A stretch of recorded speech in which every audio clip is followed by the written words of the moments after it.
Empezaste por, o sea, se dejó de escuchar mi presentación, solo quiero decir que soy parte de Periodistas por el Planeta, que es una asociación civil argentina que trabajamos en la construcción de una narrativa climática en América Latina de habla hispana, básicamente tratando de promover el entendimiento del cambio climático, la conexión entre los puntos y la creación de una agenda política en torno a este tema que, bueno, como ya vamos a discutir ahora, es cada vez más apremiante lograr solucionar. A ver, no preparé una presentación, tengo varias anotaciones y perdón si queda un poco desordenado, pero hay muchos puntos a tratar en lo que es la conexión entre incendios y cambio climático. Digamos, ya no podemos decir solamente este año, porque ya el año pasado vimos incendios devastadores en Amazonas, en Bolivia, en diferentes partes del mundo. El año sencillamente pareció ser una constante, desde enero que empezamos con los incendios en Australia, hasta ahora, pasando por Siberia, California, África, el Pantanal, Amazonas, Bolivia, bueno, Argentina, por Argentina, Francisco mencionaba el Delta del Paraná, pero la mitad de las provincias argentinas han sufrido incendios de mayor o menor escala a lo largo de este año. Y hay varias razones por las que esto sucede, y después Maxi va a indagar en otro de los puntos importantes, pero hay un motor de fondo que es el cambio climático. Digamos, yo voy a explorar un poco algunos de los puntos en común o algunas de los factores que hacen que la crisis climática esté o sea un componente muy fuerte de lo que está sucediendo ahora. Para los que quizás no saben tanto de lo que es el cambio climático, simplemente muy a grandes rasgos estamos hablando del aumento de la temperatura media del planetaria. Ya llevamos 1 grado de aumento. El consenso científico indica que necesitamos limitar el cambio climático a 1,5 grados centígrados respecto de los niveles preindustriales para no sufrir lo peor del cambio climático. Imagínense que si esto no es lo peor, ¿qué puede ser lo peor que nos puede traer este aumento de la temperatura global?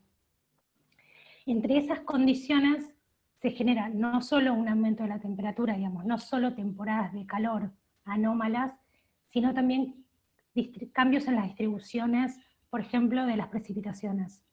En América Latina, particularmente lo que estamos viendo, puntualmente Bolivia, Paraguay, Brasil, Argentina, es una sequía histórica, es la segunda sequía más fuerte que se ve desde 2002, estos son datos de la NASA, y esta sequía, esta falta de lluvia, sumado a temperaturas más altas, hacen que las condiciones sean mucho más propicias para los incendios.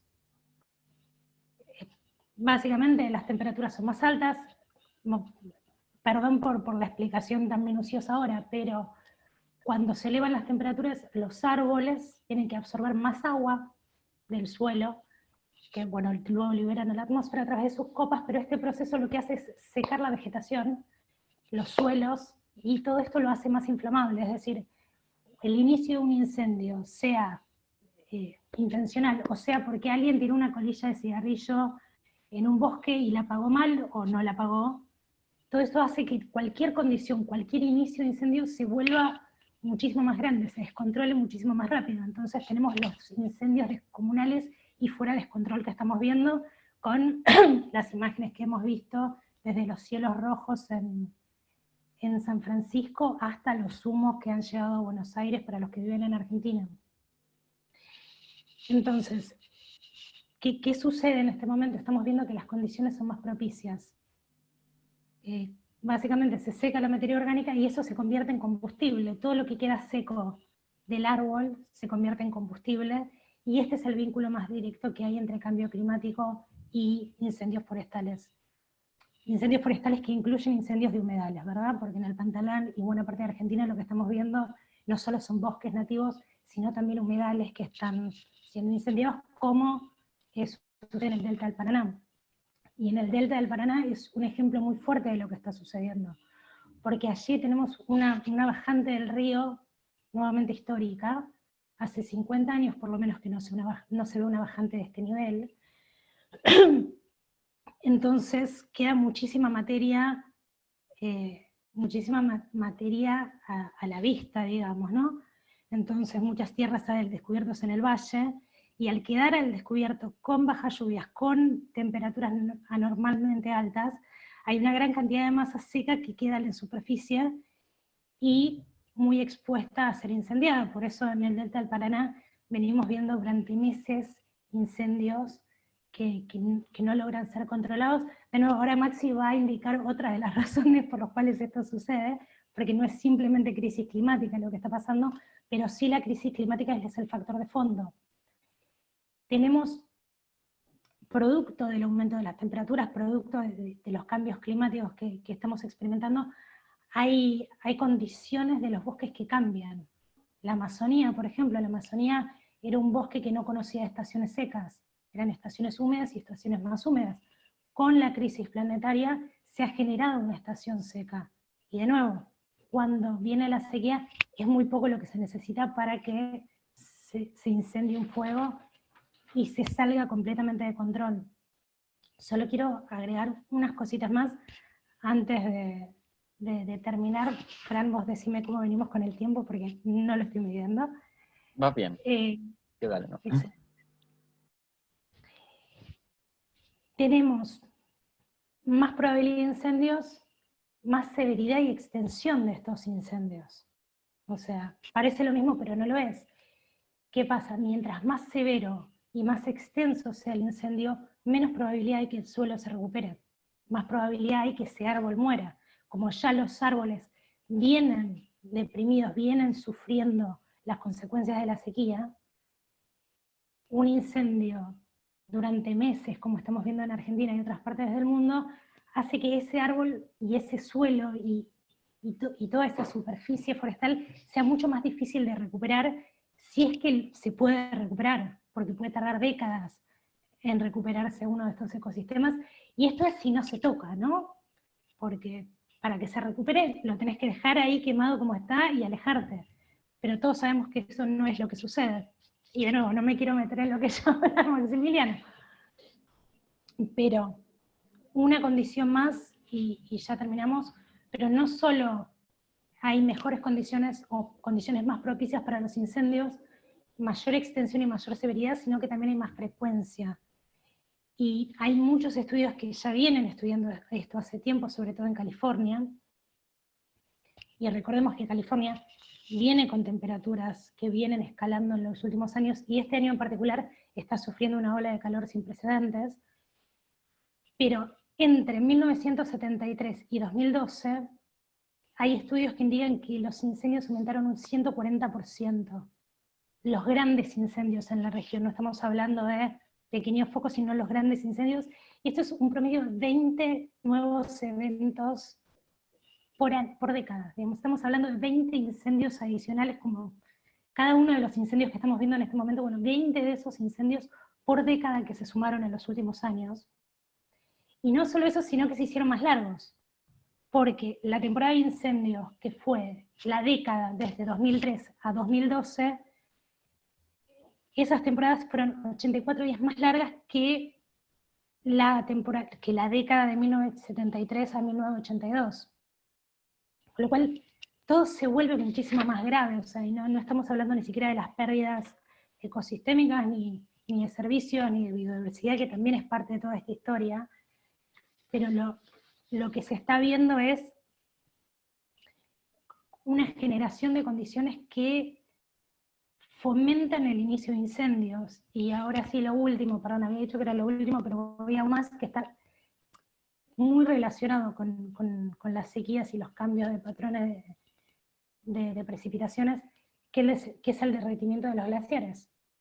Digamos, parece que no está conectado, pero está conectado. El derretimiento de las capas de hielo fomentan los estados de sequía. Digamos, vayamos al principio, las capas de hielo desempeñan un papel muy importante en la regulación de la disponibilidad de agua, lo que reduce el riesgo de incendios. Y a menor capa de hielo, digamos, lo que estamos viendo no es solo un derretimiento de los glaciares, sino que en zonas montañosas donde antes había más capas de hielo, ahora hay menos capas de hielo. Entonces todo eso hace que las estaciones del año, ¿verdad?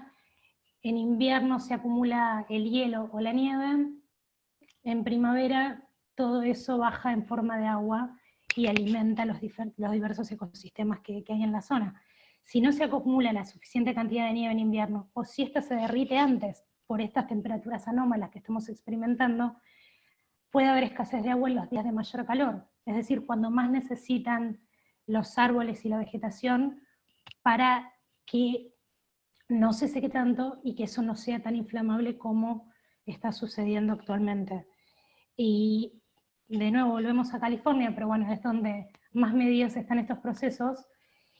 Ya se están viendo estos efectos de la crisis climática, ya están estudiados, y 9 de cada 10 sitios de monitoreo muestran que hay importantes disminuciones en las capas de nieve.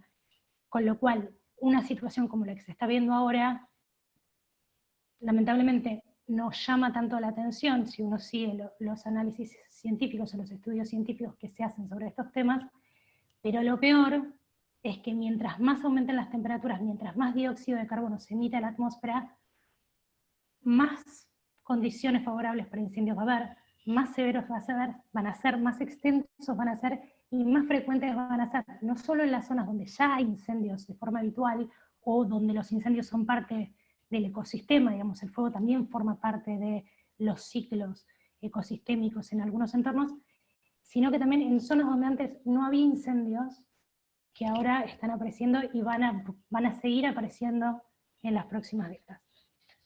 Ahora sí. Gracias, Fran. Muchas gracias a ti, Pilar.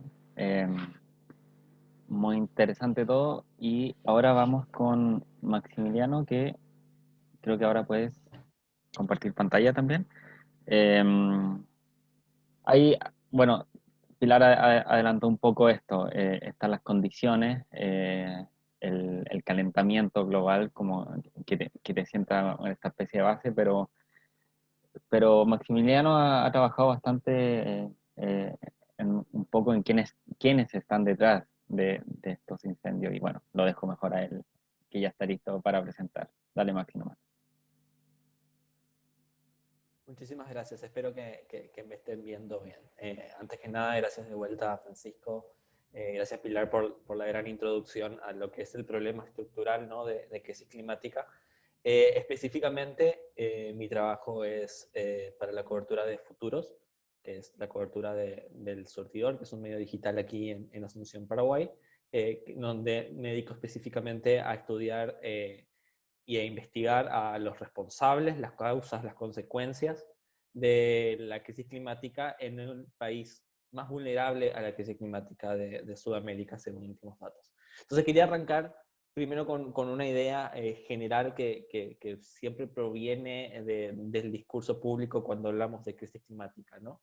Es que nos dijeron que la crisis climática es culpa de todos, ¿no? Es culpa de los que tiramos las pajitas, los popotes, es culpa de la gente que no puede hacer compost, es culpa de toda la gente que compra carne y que tiene hijos, y en realidad no es tan cierto. La responsabilidad es muy desigual cuando hablamos de quiénes exactamente llevan la batuta en la producción de gases de efecto invernadero que contribuyen a la crisis climática. Entonces, la conversación es sobre los responsables de la crisis climática. Me gustaría hablar un poquito al respecto. En el caso paraguayo, por ejemplo, el 80% de las emisiones de gases de efecto invernadero, según el último inventario de emisiones publicado por el Gobierno Nacional en el año 2019, provienen del agronegocio. ¿A qué nos referimos cuando hablamos en Paraguay de agronegocio? Nos referimos específicamente a la agricultura mecanizada de soja, trigo y maíz, ganadería extensiva para carne y cuero. Paraguay es un exportador nato de lo que se conoce como commodities, ¿no? Soja, trigo y maíz transgénico, y ganadería extensiva en el Chaco paraguayo, que es donde está cerca de Argentina, Brasil y Bolivia, para la exportación de carne en mercados tanto de la Unión Europea, Rusia, China, Turquía, y el cuero, al cual vamos a enfocarnos dentro de poquito. La mayor parte de esas emisiones de gases de efecto invernadero, del 80% vienen del agronegocio. Bueno, la mayor parte de esas emisiones proviene de algo que se le conoce con el nombre técnico bajo el eufemismo de cambio de uso de suelo, que en realidad es deforestación y limpieza de terreno para siembra y ganado, que equivale en muchas ocasiones a incendios forestales. Porque equivale en muchas ocasiones a incendios forestales. La crisis climática aquí en Paraguay, y también podríamos conversarlo en la región, con el avance de la frontera agrícola, es una especie de círculo vicioso, ¿no? Lo que conversaba Pilar de manera tan elocuente. Son incendios forestales y pérdida de bosques que afectan el periodo de lluvias, que a su vez empeoran la gravedad de los incendios. En Paraguay existe una costumbre todavía dentro de la producción de quemar las pasturas, para renovar las pasturas para ganado, tanto para renovar las pasturas para ganado como para ampliar y habilitar esas tierras que antes eran bosques nativos para la ganadería o la agricultura extensiva, y que está de repente sustentada en la idea de un ciclo de lluvias que ya no existe, como explica el propio Ministerio del Ambiente. Entonces tenemos unos incendios forestales afectados por la sequía, aumentados por la sequía, y que al mismo tiempo sirve para, que al mismo tiempo termina ampliando la crisis climática porque afecta con el periodo de lluvias. Bueno, Paraguay es el país más vulnerable a la crisis climática de Sudamérica. Esto no lo digo yo, lo dicen estudios.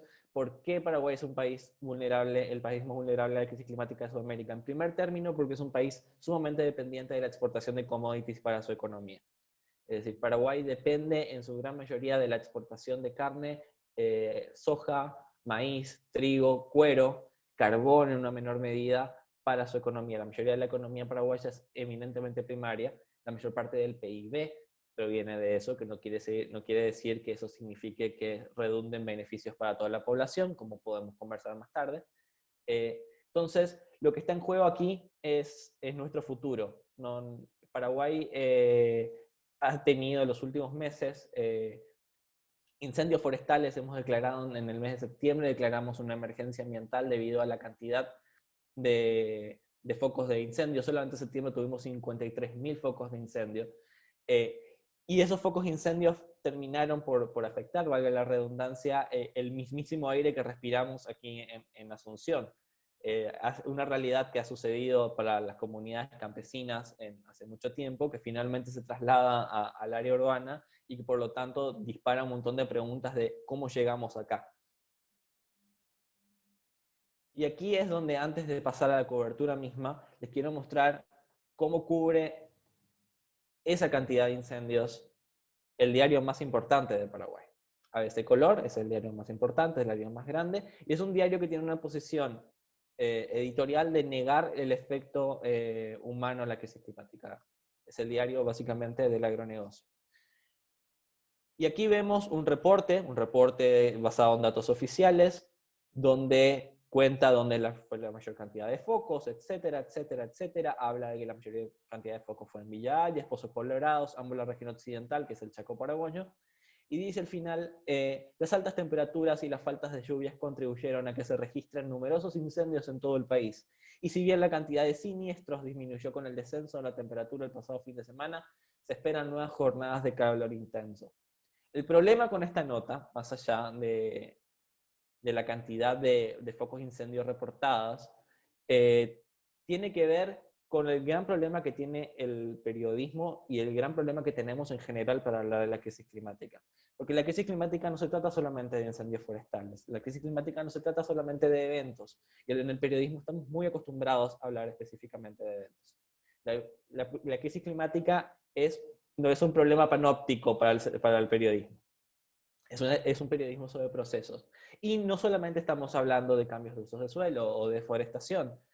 Pongamos, por ejemplo, la industria del pescado. La industria del pescado es una industria afectada por los cambios que se suceden en los ríos y en los mares, y lo cual se puede perder mucho dinero.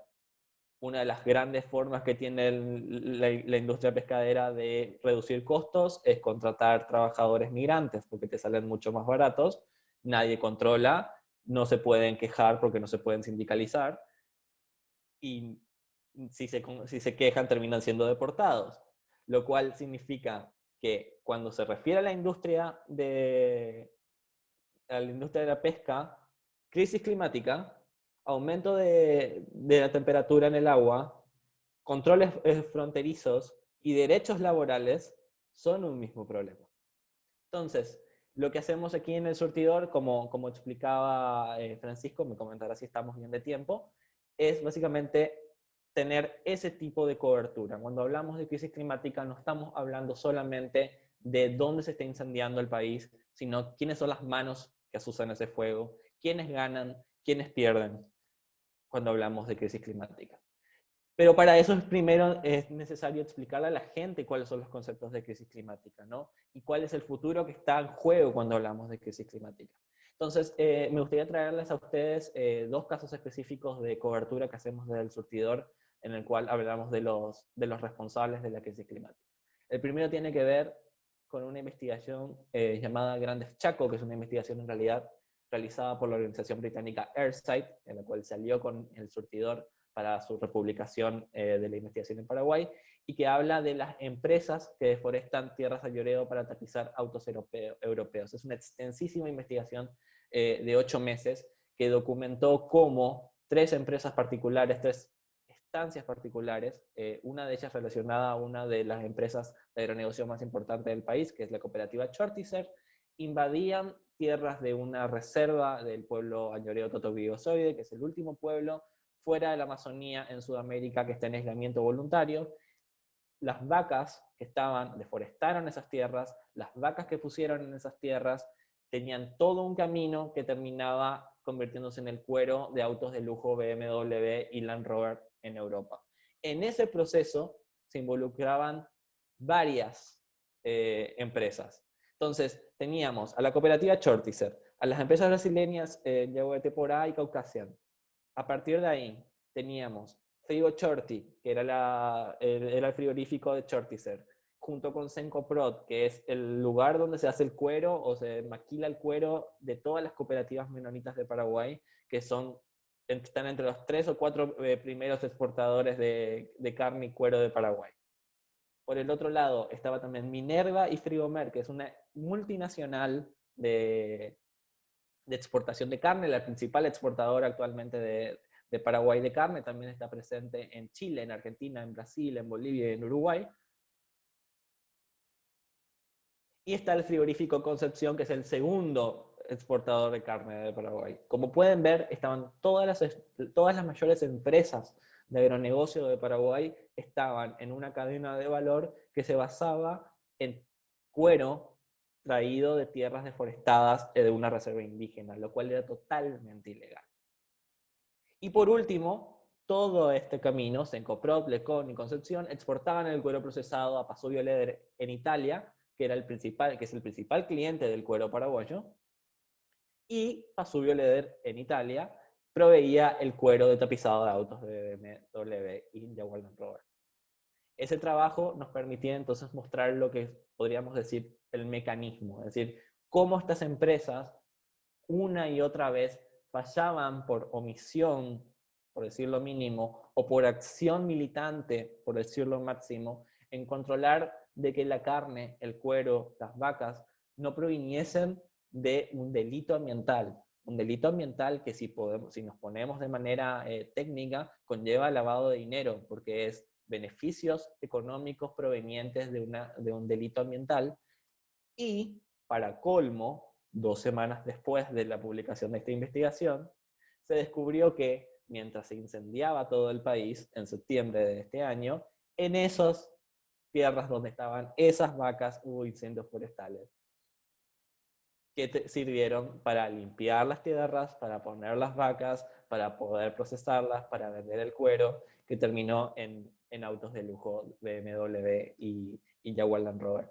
Cabe decir que en Inglaterra y específicamente en Alemania, tanto Jaguar Land Rover como BMW ahora mismo han abierto sumarios a raíz del resultado de esta investigación para controlar toda su cadena de producción. Aquí en Paraguay todavía estamos esperando que tanto el Ministerio del Ambiente como el Instituto Forestal Nacional abra una investigación imparcial respecto a lo sucedido con la invasión a tierras indígenas. Entonces, Fran, decime si estamos bien, pero solamente para cerrar un segundo caso, Si tenía que puedes ver... cerrarlo rápido porque ya estamos Per- para continuar.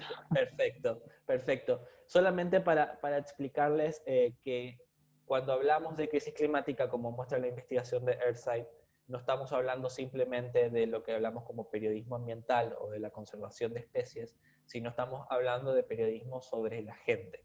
Es decir, la crisis climática es la crisis mayor de nuestras generaciones, sobre el futuro de la humanidad precisamente, pero incluye, es imposible hacer un periodismo sobre crisis climática, es imposible sin entender quiénes son los que forjan las leyes, los que hacen los lobbies, los que crean el Estado que tenemos, y por supuesto, la crisis climática no sería una crisis climática si no hubiese alguien ganando plata con esto, ganando dinero con esto. Entonces, para nosotros desde el surtidor es muy importante, dado de que ya hay medios que pueden hacer esta cobertura, como le mostré al principio. Se está incendiando el país, y todo el mundo va a contar que se está incendiando el país, pero eso no sucede en la nada misma. Es muy importante decir quiénes son los responsables para poder empezar a conversar como sociedad sobre qué medidas debemos tomar para poder evitarla, porque la crisis climática se puede parar.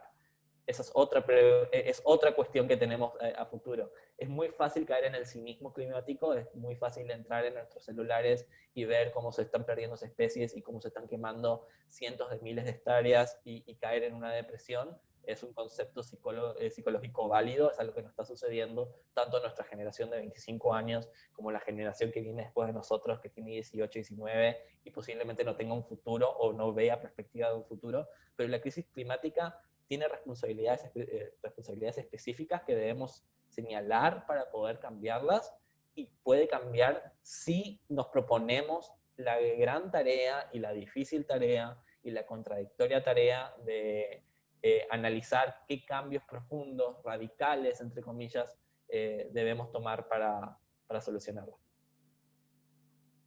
Muchas gracias, Maxi, por la presentación y por mostrarnos también parte del trabajo que hacen en el surtidor, que es bastante impresionante. Bueno, ustedes mismos vieron ese uso de la línea gráfica, que a mí me encanta, el trabajo que hacen ahí y cómo combinan esto de la investigación periodística con la línea gráfica, es algo súper innovador también. Eh, para continuar,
hola, ahí sí se va a escuchar.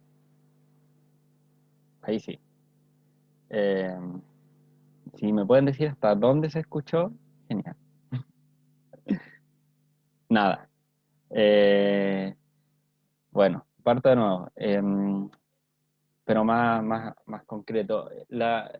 Creo que sería interesante si ambos, Maxi y Pilar, nos pueden compartir lo que ha sido sus experiencias respecto a cómo ha sido buscar información pública respecto a incendios forestales. ¿Qué es lo que dicen los gobiernos? ¿Qué es lo que dicen las autoridades? Que si es que las autoridades hacen esta conexión entre la crisis climática y los incendios forestales, que nosotros la vemos, es nuestra tarea como periodistas hacer conexiones entre esto que decía Maxi, hacer conexiones entre esto que está pasando acá y lo que está pasando en este otro lado. Hay una relación. ¿Cómo se enfrentan a lo que es la información pública al respecto y tal vez cuáles han sido los desafíos, cómo los superaron en su experiencia? ¿Seguimos el mismo orden, Pilar, si puedes comenzar? Y una cosita antes, por favor, no olviden poner sus preguntas en el chat, que estamos muy interesados por saber qué es lo que quieren preguntarle a nuestros invitados.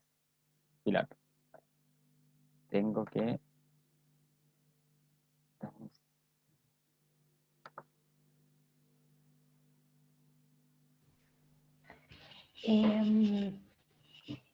Pregunta larga y compleja de contestar, porque como hablamos de muchos países, la pregunta sería, depende en qué país, ¿no?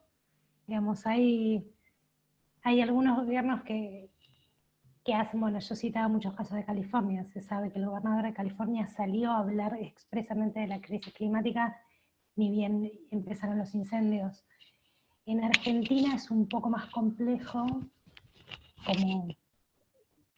aunque quizás no tan complejo como quizás en otros países de América del Sur, pero, a ver, empecemos por el principio. Ni en ningún momento el presidente de la Nación salió a hablar de lo que estaba sucediendo. El presidente de la Nación estuvo muy cerca de donde estaba uno de los mayores focos de incendio en el delta del Paraná, y no se refirió a eso. De hecho, para que la cámara no enfocara las nubes y todo el humo, tuvieron que hacer como un poncheo bastante específico. No, digo, en un momento en que había 13 provincias con incendios, hubo 2 muertos a causa de los incendios, nunca salió a comunicar absolutamente nada. Y en el medio de la crisis, en el medio de los incendios, el organismo que es el que maneja bueno, todos los sistemas para controlar el fuego en Argentina pasó de una órbita a otra, porque pertenecía al Ministerio Nacional de Seguridad, y en el medio de la crisis lo pasaron al Ministerio de Ambiente. Digamos, sí hay que decir que el Ministerio de Ambiente reporta diariamente, desde que tiene a su cargo este organismo, qué lugares tienen incendios, cuál está descontrolado, cuál está controlado. El mismo ministro de Ambiente argentino fue muy vocal en expresar que el 95% de los incendios son intencionales, y apuntó directamente al agronegocio y a la especulación inmobiliaria como causantes de estos incendios. Ahora, hasta ahí es donde llega, ¿no?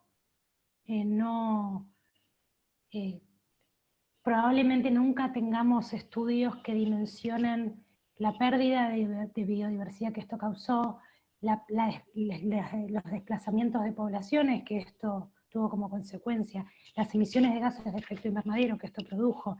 ¿Qué pasó con esas tierras? Digamos, porque, digamos, ahora, días después de que algunos terrenos eran incendiados, aparecían sospechosamente a la venta por millones de pesos, y nadie sabe cómo aparecen, pero aparecen.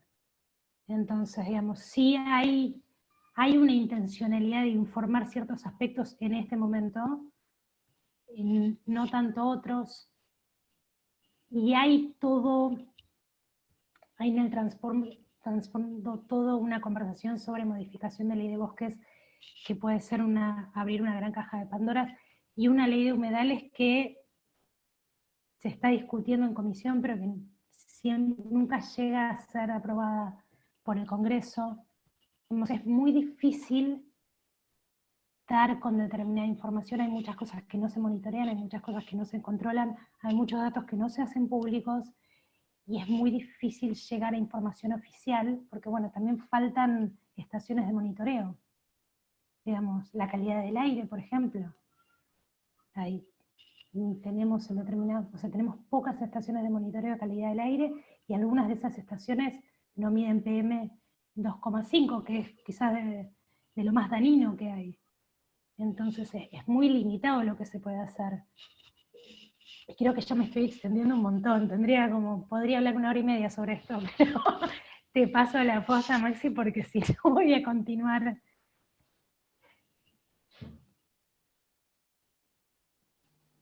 Bueno, agregando a la situación que habla de Argentina, Pilar, en el caso específicamente paraguayo, tenemos una especie de ambivalencia. Tenemos mandos medios y una gran producción técnica, hay que decirlo, una gran producción técnica en lo que se refiere a información pública sobre ambiente. Tenemos los reportes diarios de focos de calor, está en ciernes una política ambiental nacional. Tenemos una organización no gubernamental haciendo controles todavía limitado sobre calidad de aire, por ejemplo, se puede conseguir todo un marco jurídico y te podría decir que con las habilidades necesarias uno podría hacer análisis de posibles deforestadores a través de sistemas de información pública y sistemas de información geográfica. Es lo que nos dedicamos a hacer muchas veces. Pero por el otro lado, existe una posición oficial de negacionismo de la crisis climática. Es decir, el Ministerio de Agricultura, el ministro de Agricultura es una persona que te dice que la sequía no está afectada por los incendios forestales. En el Infona, la directora del Infona está tratando de imponer los cultivos forestales de eucalipto y antes de ser la directora del Infona era secretaria de la Federación de Madereros del Paraguay.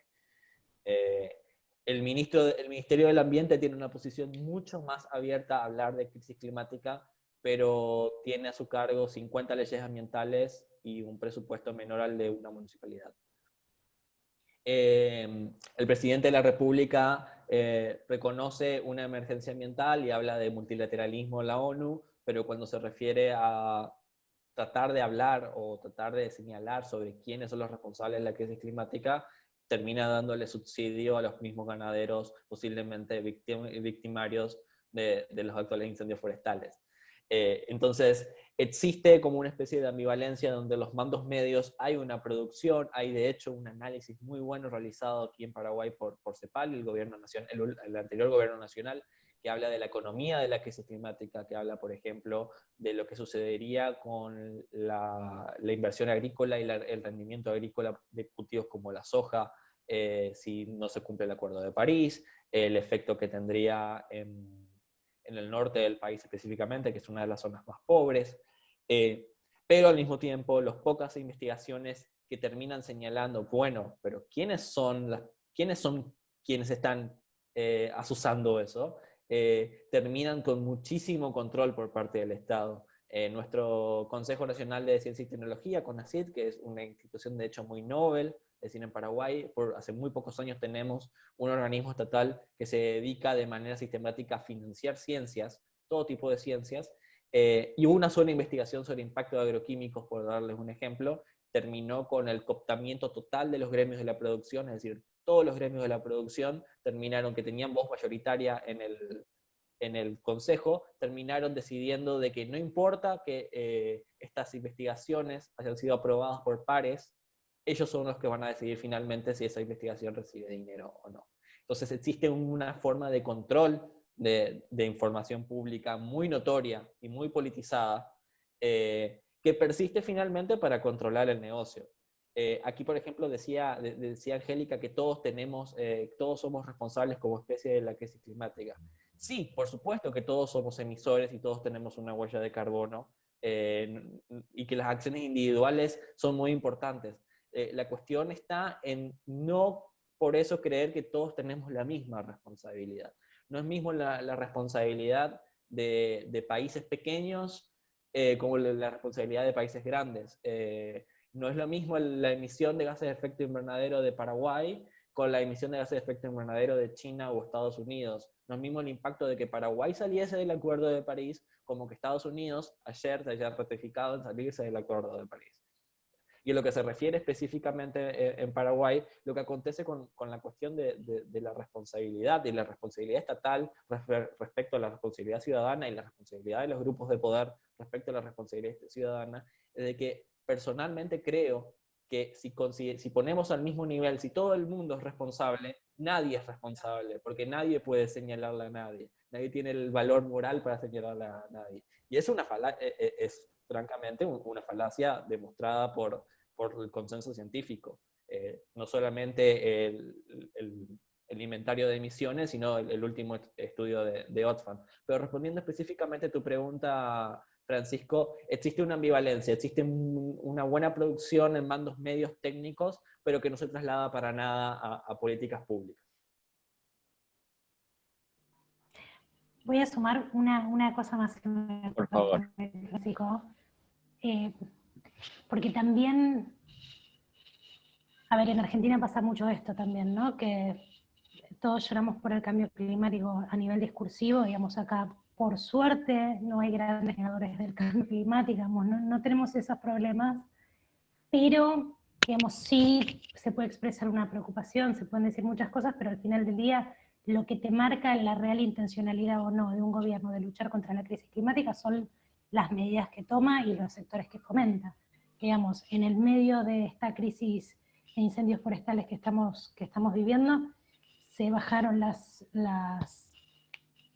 costos de exportación para todo lo que es granos, soja, uno de los grandes potenciadores de la deforestación y los incendios forestales en Argentina. Se están implementando leyes para expandir los cultivos de determinadas legumbres y determinados granos, lo cual, digo, en algún lugar tienen que ir a sembrarse. Acá no estamos hablando de si una política está bien o mal, digamos, estamos hablando de causas y consecuencias, ¿verdad? Se están otorgando más subsidios para la extracción de shale gas en Vaca Muerta, que es a través de una técnica muy dañina que se llama fracking. Se está tratando de incentivar la exploración offshore. Todo esto fomenta la crisis climática, todo esto agudiza la situación que estamos viviendo. Entonces, digamos, decir que estás preocupado, o decir que no sos negador, o ir a la cumbre climática para presentar una meta X, no vale de nada si volvés al país y dictaminás este tipo de leyes o este tipo de incentivos.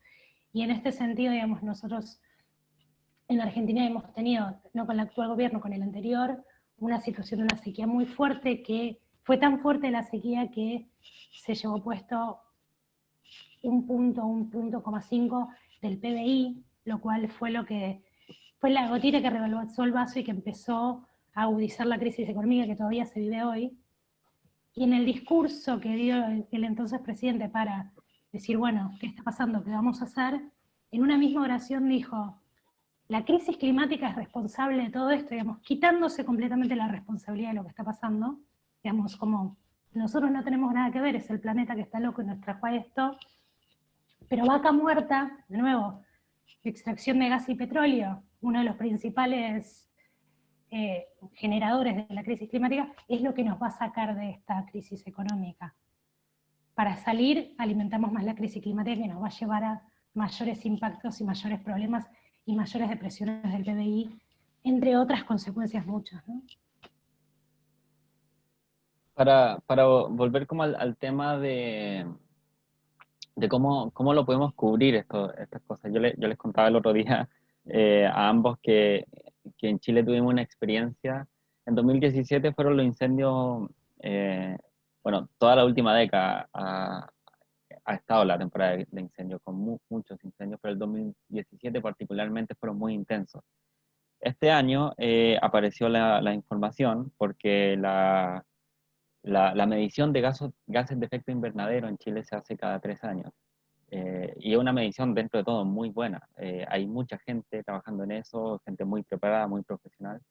Y esa medición se hizo en 2016, pasaron los incendios 2017 y se publica ahora 2020, que esos incendios del 2017, solo durante los primeros 4 meses del año que fueron, significaron el 90% de todas las emisiones de gases de efecto invernadero que emite Chile en un año. Y hay un estudio muy importante del Centro del Clima y la Resiliencia, donde habla de los incendios forestales, donde incorporan este dato e incorporan, por ejemplo, el tema de cómo los monocultivos de pino y eucaliptus en Chile básicamente fueron la benzina para esos incendios. O sea, fueron lo que más se quemaron por las condiciones propias que tienen este tipo de plantaciones.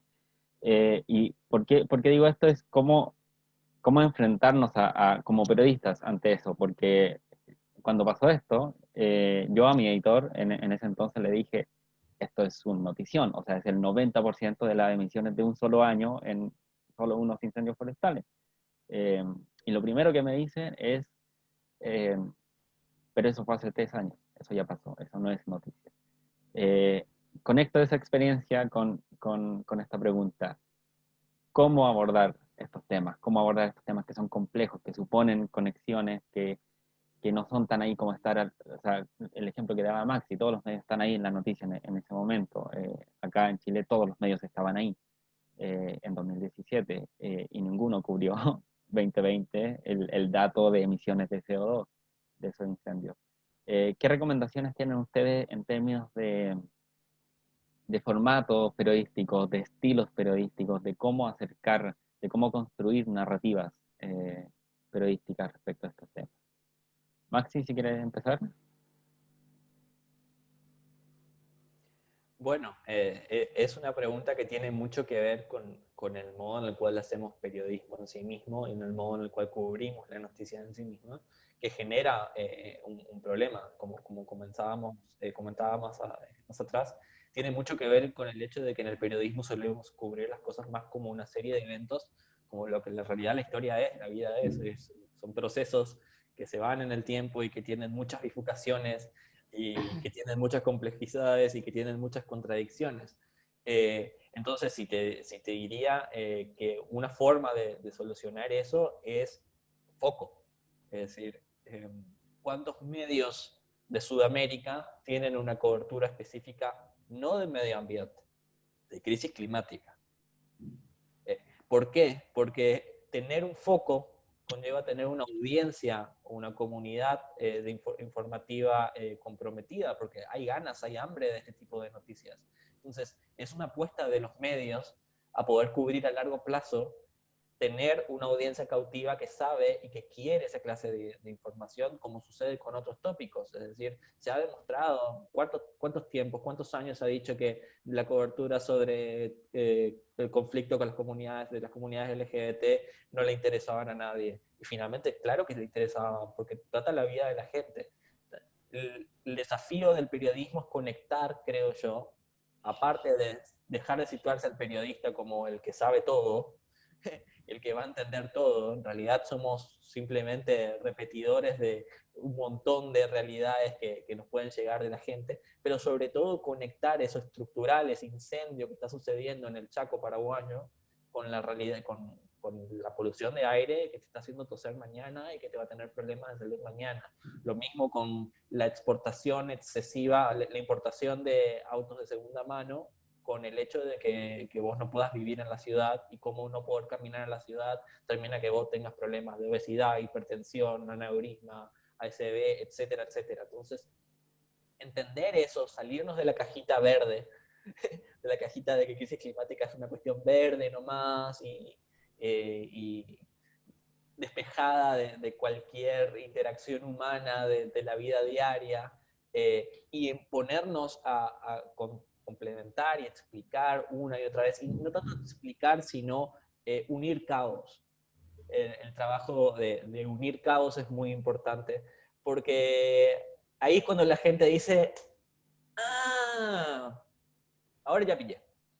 Y en el momento que decís, en el momento que logramos que una persona diga, ya pillé, todo lo que digamos después ya va a estar sobre esa base de curiosidad. Y por supuesto, los datos científicos son muy importantes.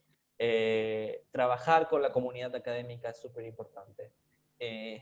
Pero la realidad es que nuestro desacuerdo digital, especialmente para los medios digitales pequeños, pero en general para todo el periodismo, que todavía no termina de resolver su relación abusiva con las redes sociales.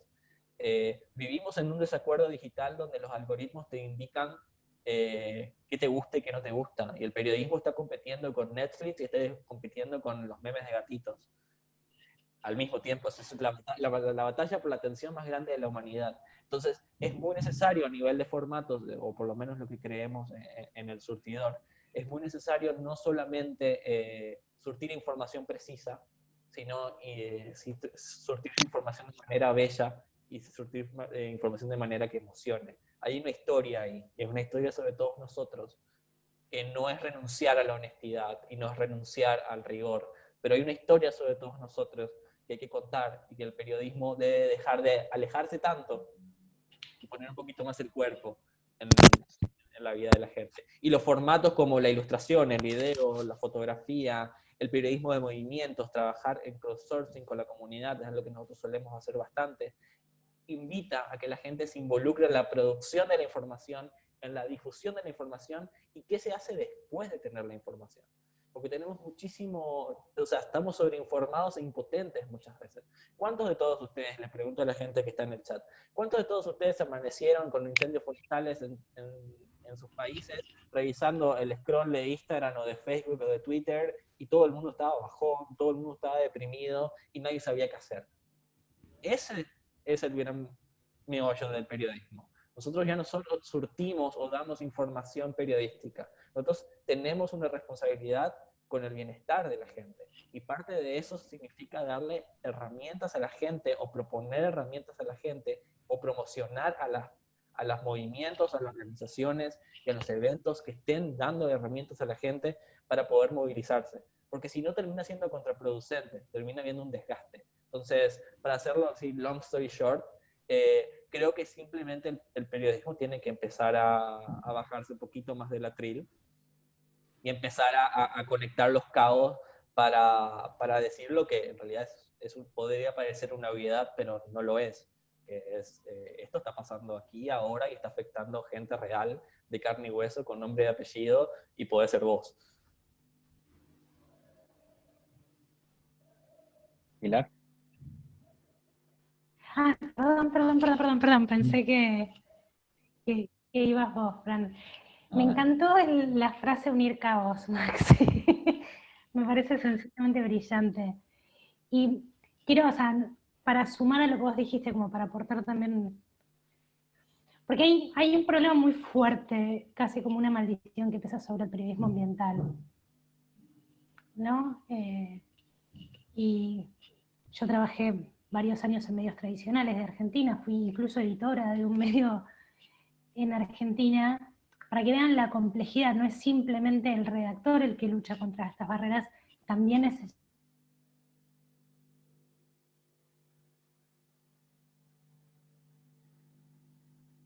Parece que se cayó Sí, Pilar. justo perdimos a Pilar en medio de la explicación que nos estaba diciendo. Sí, mientras vuelve Pilar, y sobre el punto que ella comentaba, sí, por supuesto, o sea, eso es algo que debo decirlo. O sea, para mí soy una persona muy privilegiada porque trabajo en un medio que me ha dado toda la libertad.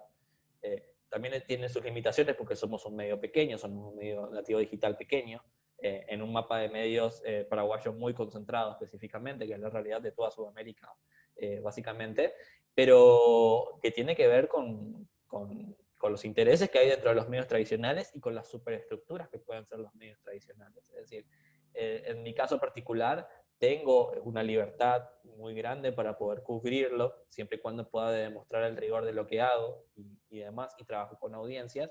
En el caso de muchos colegas en medios tradicionales, también entra a jugar la precariedad laboral, es decir, hacer un periodismo sobre crisis climática exige tiempo para poder formarte.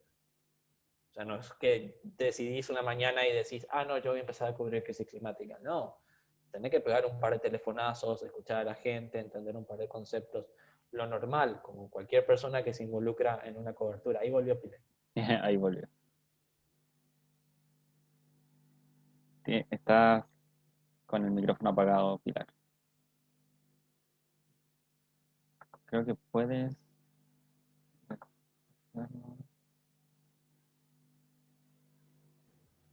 Ahí estoy. Ahí sí. Perdón, se me cortó la luz en mi casa, ahora estoy conectada con el celular. O sea, literalmente, no sé ni qué parte se me cortó, pero en un momento como dejé de escuchar la heladera y me di cuenta que estaba sola. Pero bueno, trato de retomar, no sé si pasaron a otro tema. Y No, seguimos en lo mismo, así que dale nomás. Excelente. Perdón si me repito. Hay muchas... Perdón, vieron que es difícil entrar y salir de la mentalidad. Pero hay muchas cuestiones que pesan sobre el periodismo ambiental. Y hay muchas batallas que hay que dar desde el periodismo ambiental. Porque los medios de comunicación tradicionalmente no otorgan un espacio a estos temas. Y de nuevo, lo digo como redactora de muchos años de medios tradicionales, también como editora de muchos años de medios tradicionales, en los cuales tenés, no es por mencionar un tema de género, pero tenés como un techo de cristal al cual estás siempre chocando y es un trabajo de pico y pala. porque todo lo tenés que justificar. Todo tiene que ser la noticia, todo tiene que ser el gran dato. Y de pronto, digo, hoy en la generación de noticias y con este clickbait que casi es otra maldición que pesa sobre los medios, tenés notas que son tweets que escribió algún artista, no sé, bailando en Instagram. Perdón, dije un tweet de Instagram, pero bueno, se entendió el concepto. Todo tiene que estar sobrejustificado. Y no solo tiene que estar sobrejustificado, sino que encima tenés que aportar la solución, la buena noticia. O sea, no puede ser siempre bajón la noticia ambiental. Y la realidad es que es una crisis. Digo, nadie está esperando que del COVID todos los días haya una buena noticia. Digo, son muy malas noticias. Hay gente que está muriendo, hay gente que está enfermándose, hay familias que se están partiendo. Digo, tenemos que dimensionar que el cambio climático es una crisis. Por tanto, si bien claramente hay cosas buenísimas que se pueden contar y hay historias emocionantes e interesantes.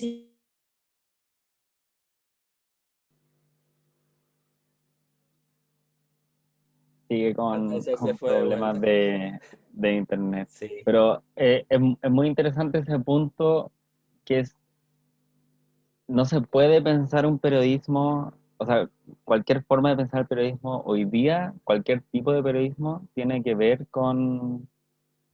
o sea, no puede excluir las condiciones materiales en las que se hace este periodismo.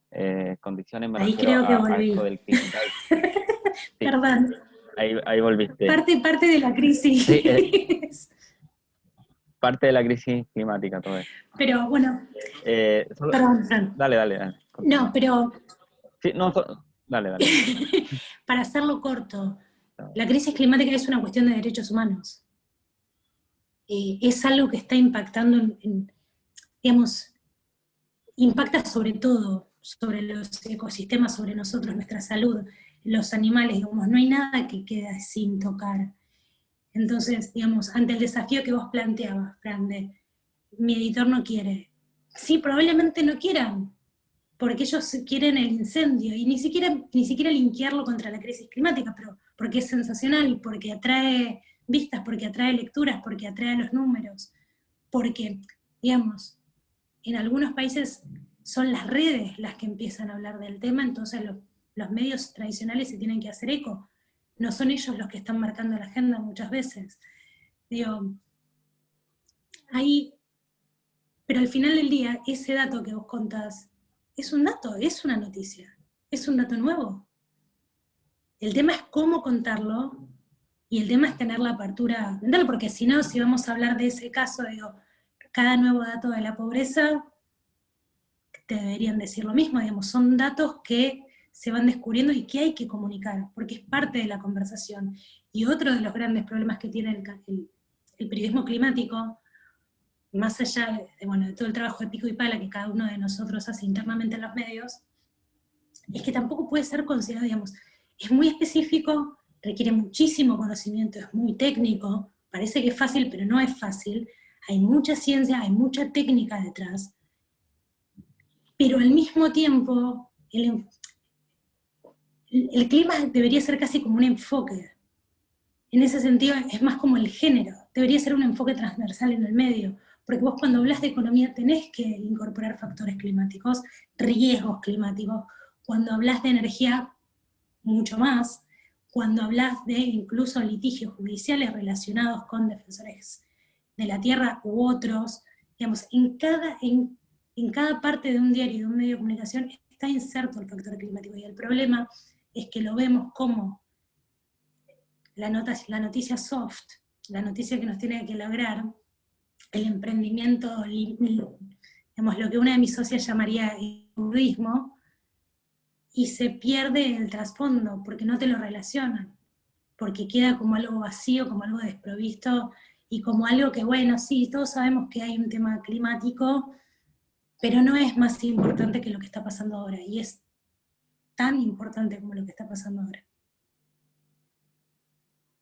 Sin duda, eso a mí me parece muy clave lo que comentas de cómo incorporar el enfoque climático a todas las discusiones. O sea, pasó y yo lo vi muy reflejado en la noticia de hace un par de semanas fue Alberto Fernández en Vaca Muerta, en Argentina, y la revisé en varios medios, una noticia 100% economía, de en qué consiste el nuevo plan de Vaca Muerta, y etcétera, etcétera, y por lo menos 3 medios que revisé no incorporaban la palabra combustible fósil, ni siquiera combustible fósil, o sea, como si el gas o el petróleo no lo fueran, ni gases de efecto invernadero, ni crisis climática, ni calentamiento global, no estaba la palabra, ni siquiera.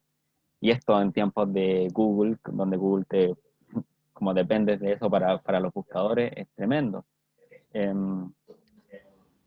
Sin duda es todo un tema y es para seguir hablando por horas, pero obviamente ya no queremos seguir lateando mucho la conversación. Hay un par de preguntas que sería bueno si pueden ir respondiendo ustedes junto a lo que serían palabras al cierre. Preguntan, por ejemplo, opinión de los incendios en Córdoba, si es culpa de los ciudadanos, es culpa de las autoridades, es producto del fenómeno de la niña, que también es súper importante entender esos factores cuando aparecen y cómo inciden con todas estas cosas. Y también una pregunta más dirigida para Maxi: ¿cómo puede seguir existiendo la ley de forestación cero en Paraguay, que llevan arrasadas 27 millones de hectáreas de bosque?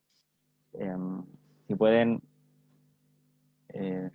responder eso junto a lo que serían palabras al cierre de esta muy interesante actividad. Maxi, ¿quieres comenzar?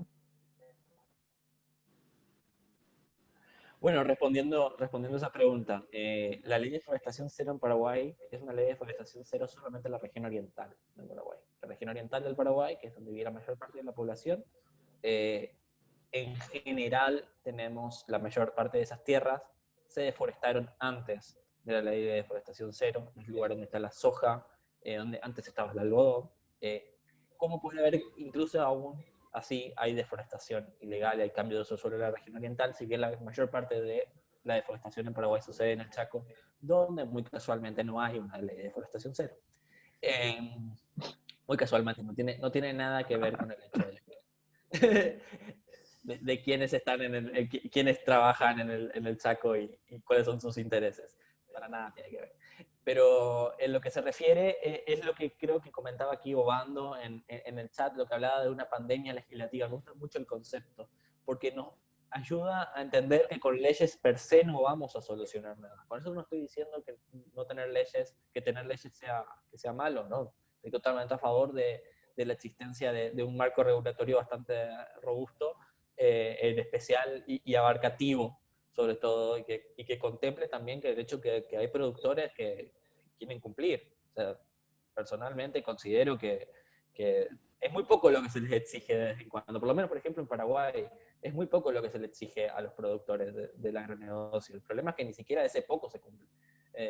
Yo vengo hace una semana de visitar el interior de Paraguay y campos de soja, y la cuestión es la siguiente.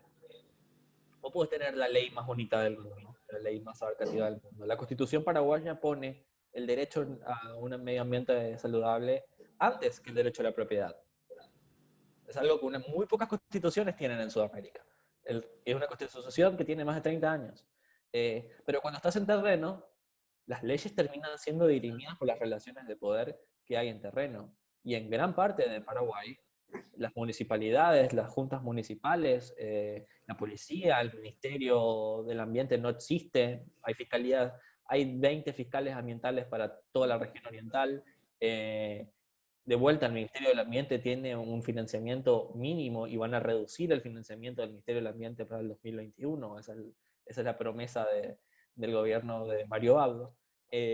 Entonces termina dirimiéndose de quién tiene el poder y quiénes son los defensores del ambiente. Es decir, no puede existir un control a la ley de deforestación cero si no hay gente que denuncie los casos de deforestación. Y no puede existir denuncia de casos de deforestación si la gente que denuncia casos de deforestación es o perseguida judicialmente, como sucede mucho en Paraguay con las comunidades campesinas y los defensores de la tierra, y sucede en Sudamérica en general, En Colombia también sucede mucho, piensan lo que sucede en Colombia, en Paraguay sucede en una escala más pequeña, pero es la misma dinámica.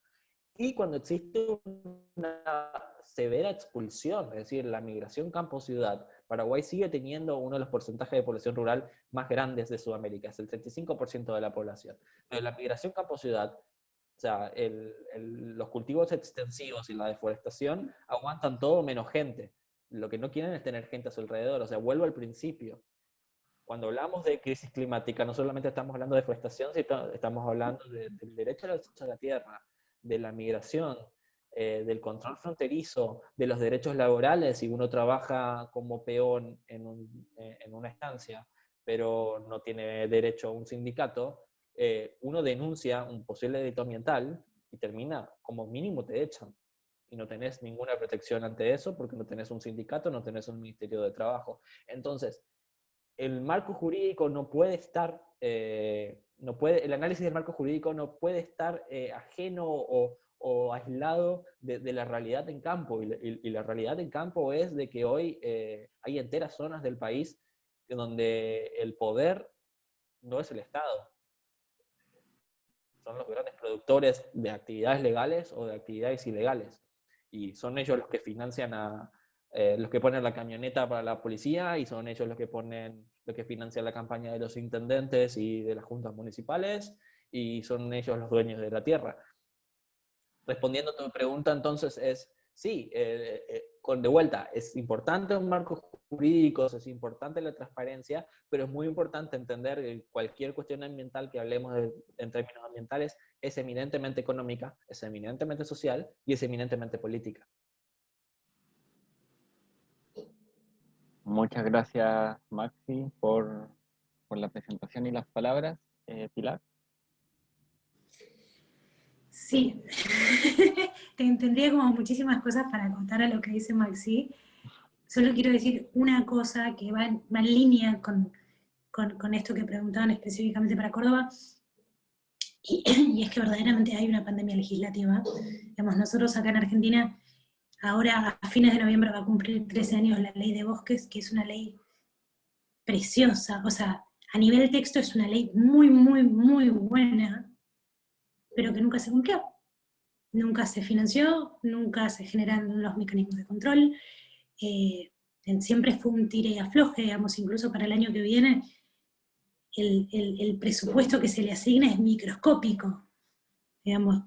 Lamentablemente, con esto de que se me fue la computadora, si no lo buscaría rápidamente en el celular porque lo tengo a mano el dato, pero es casi que es risible el dato, porque no aporta absolutamente nada. En este contexto quieren modificar esa ley cuando la primera ley no se cumple, digamos.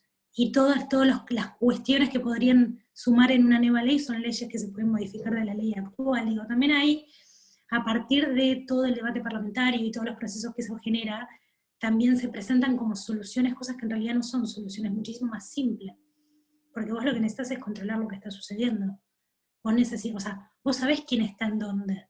Y de dónde, digo, hay, digamos, por ejemplo, bueno, hablando del Gran Chaco, que 80% de la deforestación que hay en Argentina se da en Paraguay. De ahí sale gran cantidad de la soja que va para Europa. Eso está rastreado. Entonces, y se sabe quiénes desmontan, porque hay mapas de desmonte, o sea, digamos, se sabe. Es información que está toda, digamos, son mapas y demás. Pero si hubiera alguien controlando, lo que pasa es que, bueno, es como decía Maxi, el poder nacional o el poder provincial no siempre es el poder que está en la tierra, o muchas veces es el poder el que está en la tierra el que genera una retroalimentación. En Córdoba se dieron una simultaneidad de muchos factores dañinos.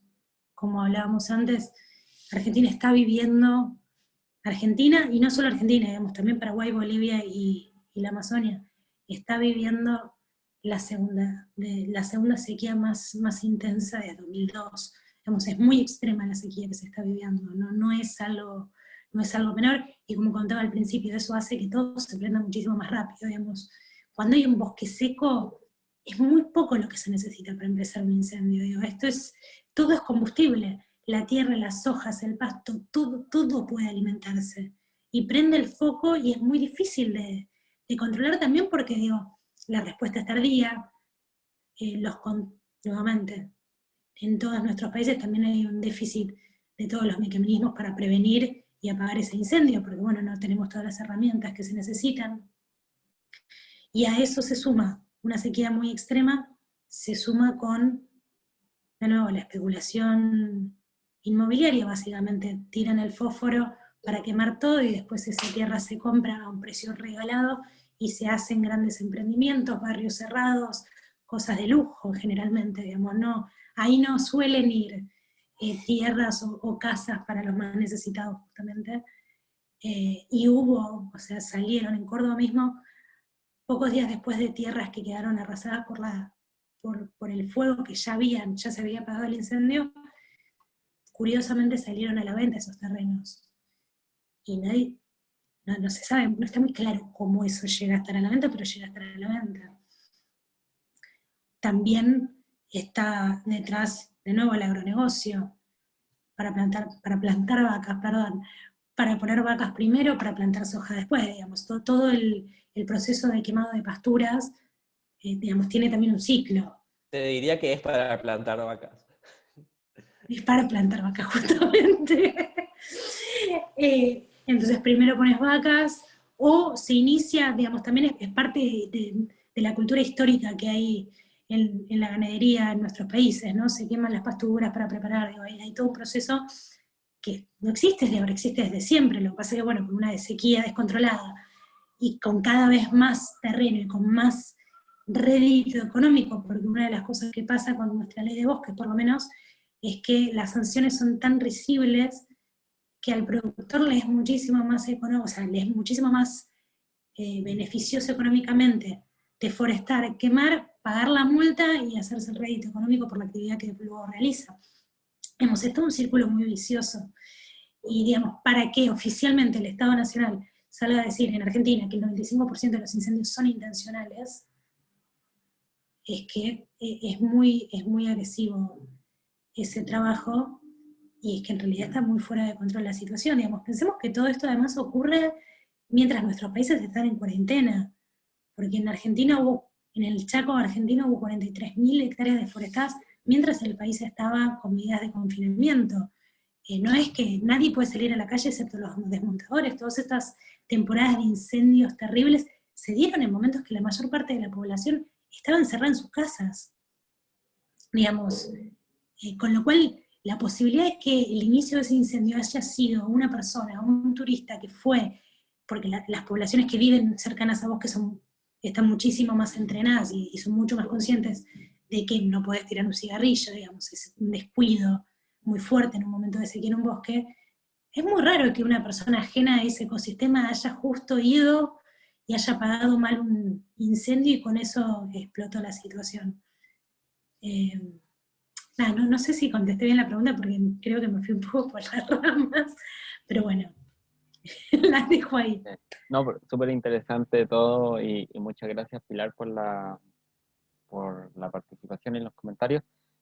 Tomo el mensaje de Angélica, que a propósito de lo que estaba comentando Maxi, también pasa en Chile, donde la Constitución actual establece un derecho a un ambiente sano y libre de contaminación, y sin embargo tenemos la zona de sacrificio, comunidades sufriendo por generaciones a causa de enfermedades respiratorias y otras, y tal cual. Y yo creo que el gran desafío que tiene el proceso constituyente en el que estamos acá, en el que ya entramos acá en Chile, es cómo se puede establecer este marco que nos va a regir por los próximos 30, 40, 50 años, y que no siga pasando esto, ¿no? Que no baste con que queden declarados los derechos de la naturaleza, que se resguarde el derecho humano al agua, por ejemplo, pero que a fin de cuentas no tengamos organismos que lo fiscalicen. Así que, bueno, con eso vamos a cerrar. Muchas gracias a todas y a todas por participar. Muchas gracias también a Pilar y a Maxi por acompañarnos, por sus comentarios. Esperamos que haya sido de utilidad, sobre todo para los y las periodistas que están con nosotros. que puedan aprovechar. Ese es el único fin que tienen esta iniciativa, que poder conectar con el trabajo que están haciendo colegas en otros puntos de la región, para que podamos, yo creo que siempre es un desafío en nuestros tiempos mejorar cómo comunicamos efectivamente este tema tan importante que nos cruza en tantos sentidos como es la crisis climática. Así que muchas gracias por la participación una vez más y que tengan una buena tarde. Muchísimas gracias. Muchas gracias.